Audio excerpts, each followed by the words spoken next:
What's going on, y'all? What it is? So let's go ahead and slide into these topics. And the first thing I want to talk about is this situation that's going down with LeBron James. So LeBron James and Team USA won the gold in France, and right afterwards LeBron James and his wife, they wanted to go out and celebrate and things like that. Now, as soon as LeBron arrives to the establishment that they're going to party at, of course there was a lot of paparazzi, and there was this one kid in particular who was YT, and basically he was extremely overzealous trying to get a pic with Bron, and Bron told him to back up, don't do that, because LeBron felt that he was invading his space. Now I want to roll the clip and let you guys see it, and then I'll be back to give you my thoughts. Congratulations, LeBron. Stop. Don't do that. Congratulations, LeBron. Champion! Popular NBA player LeBron James is currently receiving an unbelievable amount of hate all across social media because of an incident that took place a couple days ago. So this entire situation took place a few hours after LeBron James along with Team USA won gold for the United States in the Olympics, and LeBron and his family decided to go out to a club in Paris to celebrate winning the gold medal. And as you can see, when LeBron was walking to a club, this kid right here kind of got pretty close to him and tried to ask for a picture. You could tell this kid right here was very excited to meet LeBron, and he just really wanted a picture, likely with his idol. But LeBron, as soon as he saw this kid get really close to him, he just kind of flipped a switch and got very angry at this kid and pretty much told him to back away. Here's a closer look of this entire situation, and because of all this, a lot of people are saying that they view LeBron in a different way now. They feel like he is not very genuine at all, and he does not care about his fans. But other people feel like they would have reacted in the same way because they feel like this kid invaded LeBron James' space. But this is definitely a very interesting situation, and I'm curious to know your thoughts about all this. Alright, so you guys just saw all of that. Now I want to read you guys some of the comments as it pertains to this particular topic. Now this person says, people do a disservice by pointing out the kid's race. LeBron James has always been a piece of human trash. At John Elway was the exact same guy. They are narcissistic and don't give a S about anyone who celebrates them.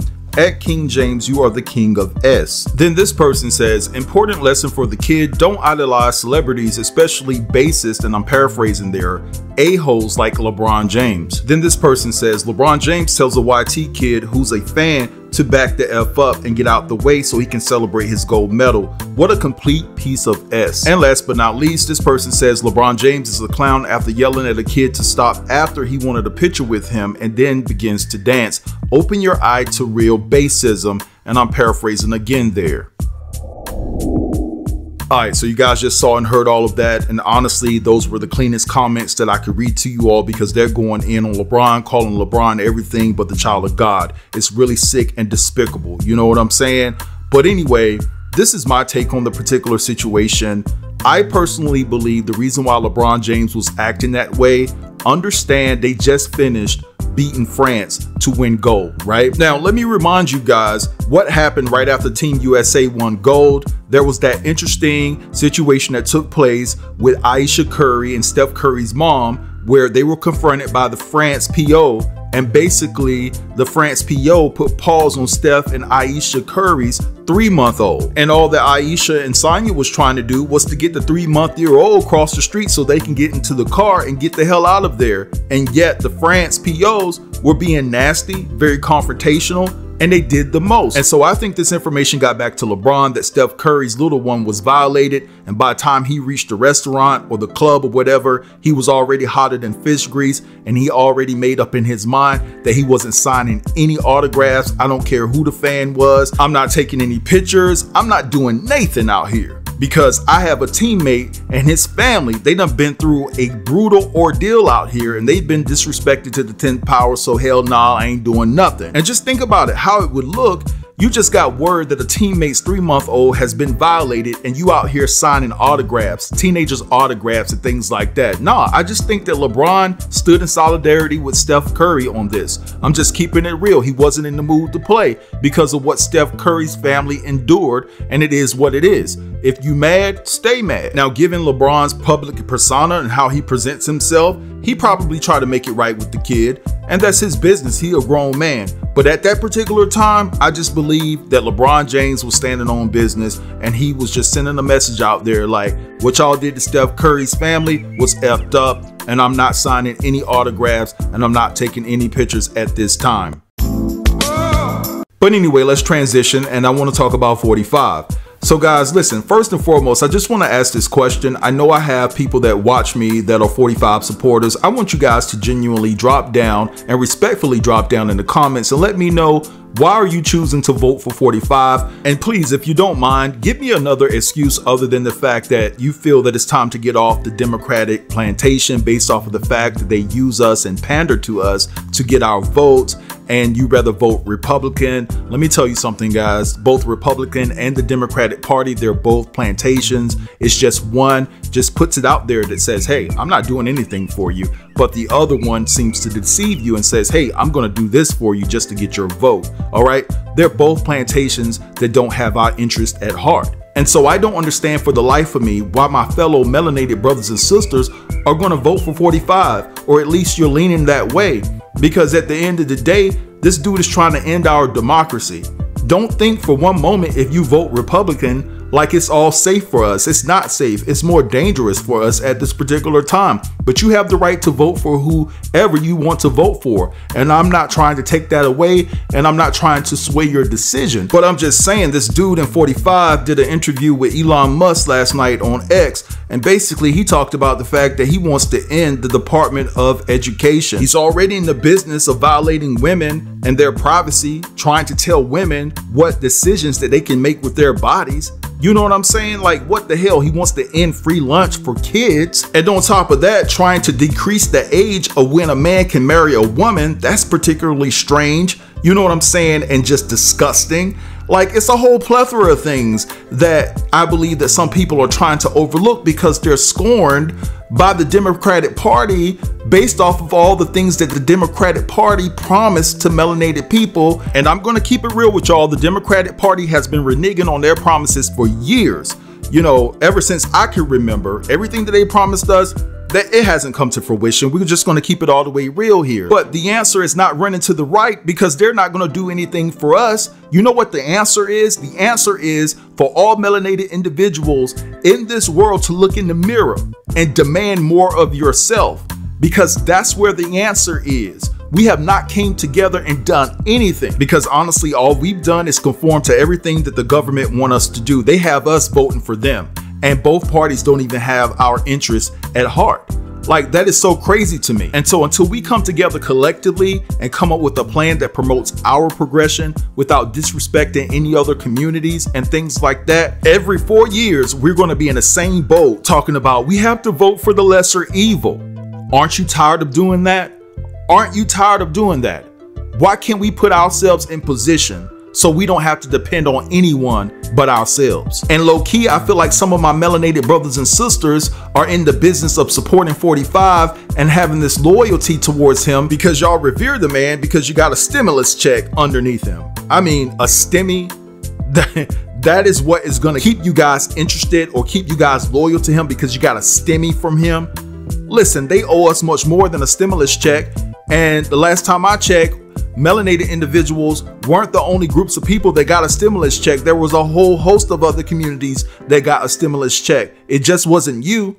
So why does your loyalty lie in 45? Or do some of y'all resonate with the fact that 45 doesn't like to pay his bills? Y'all will go buy bags and shoes and sneakers and cars and things of that nature before you pay your primary bills and things like that. Because truth be told, that's the reason why 45 is not campaigning, because he owes a bunch of cities out here from the previous times he campaigned, and he hasn't paid the bills for the venues he used. So do some of y'all resonate because he doesn't pay bills? I'm not saying all of us. Some of us are very responsible and things of that nature, but I'm just asking a question here, okay?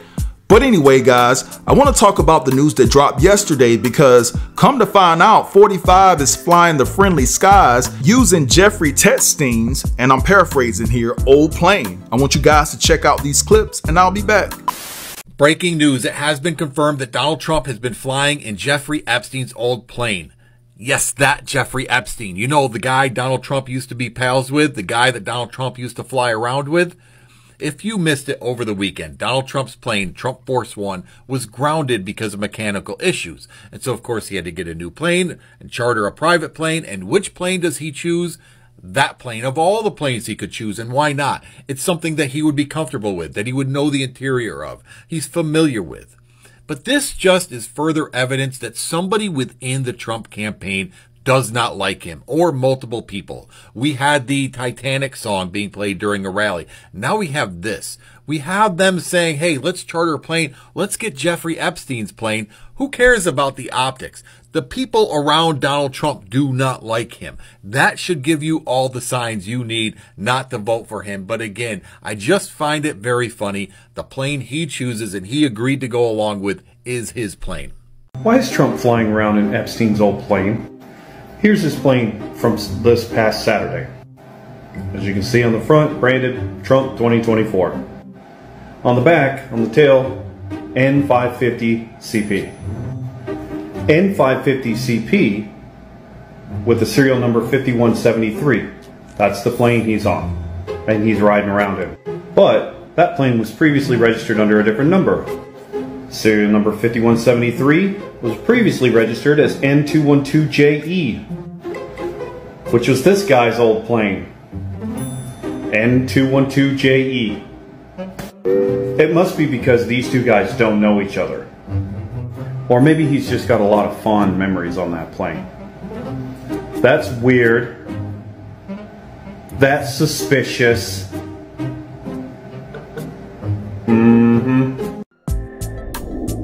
Now, in my opinion, 45's connections to Jeffrey should be enough for you not to vote for 45. I'm not saying that you need to vote for Kamala either. You're a grown individual. You have the right to vote for anyone and everyone you choose to. But I just don't understand that a lot of people's gripe with Kamala is the fact that y'all are saying, some of y'all are saying that she's responsible for locking up a lot of melanated men. And my response to that is simply this: don't do the crime. And then you wouldn't have to worry about going to jail. I don't care how harsh the stipulations or conditions were. They pushed the law into place, abide by it, right?